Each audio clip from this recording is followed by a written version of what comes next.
good? My name is Charity Craw. You've heard of Adam and Eve, right? Of course you have. They're the first humans to ever walk Earth, right? Wrong. Did you know that you could use the Bible to accurately measure back to when they were created by God? No? Well, here we go. Genesis 5 gives a full account of Adam's entire family tree and their full lifespans all the way to Noah when the flood happens. This gives us 1,656 years between the creation of Adam and the flood. Later in the Bible, we're told that Abraham was born 2 years after Noah's death. Well, Genesis 7:6 tells us that Noah was 600 years when the flood covered the earth. It also says that Noah died at 950 years old. Since Abraham was born 2 years after that, just add 352 to 1,656 and we get the years from Adam to Abraham. According to the Bible, there are 2,018 years between the birth of Abraham and the birth of Jesus. Jesus died at age 33. His crucifixion obviously was around 2,016 years ago. That's where we get our modern calendar from. That's why we call this the year 2016. This gives us a grand total of 6,175 years, give or take. That is how long ago God supposedly created the first humans according to the most read book of all time. Well, this human fossil is 30,000 years old. This human fossil is 100,000 years old. This human fossil is 160,000 years old. And this human fossil is 195,000 years old, all according to the Smithsonian Museum. But if God didn't create Adam and Eve until 6,000 years ago, who created these people? It seems that religion doesn't fully line up with the world that we see around us. Is God bigger than religion? Well, first we must realize that the concept of God is a fairly new thing. The Garden of Eden was said to be between the river of Tigris and the river of Euphrates. Well, those rivers are still around today, and they surround Iraq. And based on evidence from every monotheistic religion, it seems that this may indeed be where the Garden of Eden was. In ancient times, this land was called Samaria.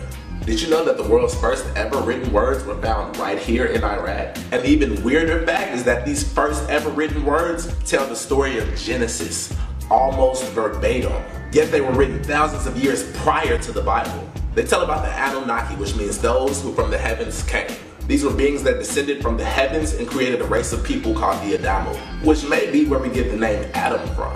They also say we will create man in our image, and these exact words are still written in the Bible.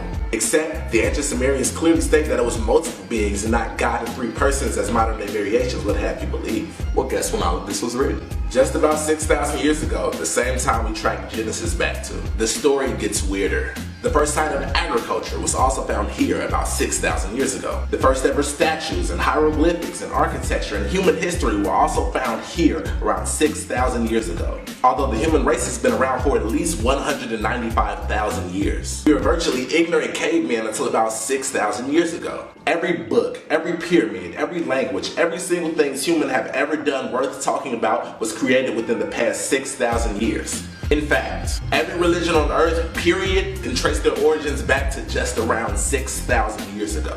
And they all tell the same story about beings coming down from the sky, teaching them about everything. Could the whole earth really be lying? It is researchable fact that the ancient Sumerians and the ancient Egyptians virtually came out of nowhere with full and complete knowledge and understanding of everything. They call it stair-step evolution. Humans had just been basically animals, eating, sleeping, and mating for over 100,000 years. Then all of a sudden, about 6,000 years ago, boom. Math, science, language, agriculture, architecture, all at the same time out of nowhere.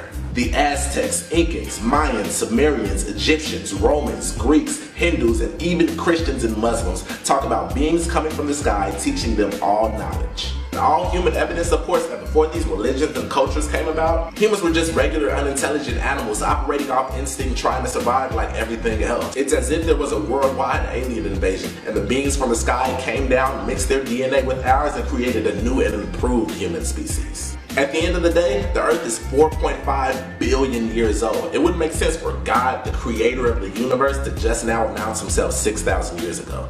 So maybe these religions aren't talking about God, the creator of the universe, but rather God, the creator of us. That would explain a lot. Then it would make sense why God would put us in the Garden of Eden and then kick us out. And then after the entire earth was populated, destroy it in a giant flood and start over. Then after that didn't work, send his only begotten son to be born as a human to save mankind. For an all-knowing, all-powerful creator of the universe to do that wouldn't make much sense because he could have just created them properly in the first place. But for a very advanced being from another place gallivanting as God, who wasn't really all-knowing and all-powerful but merely just a genetic engineer of our species to do that, it would make sense that he might mess up a few times and have to start over. While we modern earthlings argue about who the true and living God is, the ancients walked and talked with these so-called gods. Many religions, including Christianity, actually talk about people mating with these gods and angels and creating giants called the Nephilim. We've even found the bones of these beings. Here, here, here, here, and here. What happened approximately 6,000 years ago that turned us from cavemen to astronomers and preachers constantly looking towards the heavens for God? I don't know. But I do know I love you.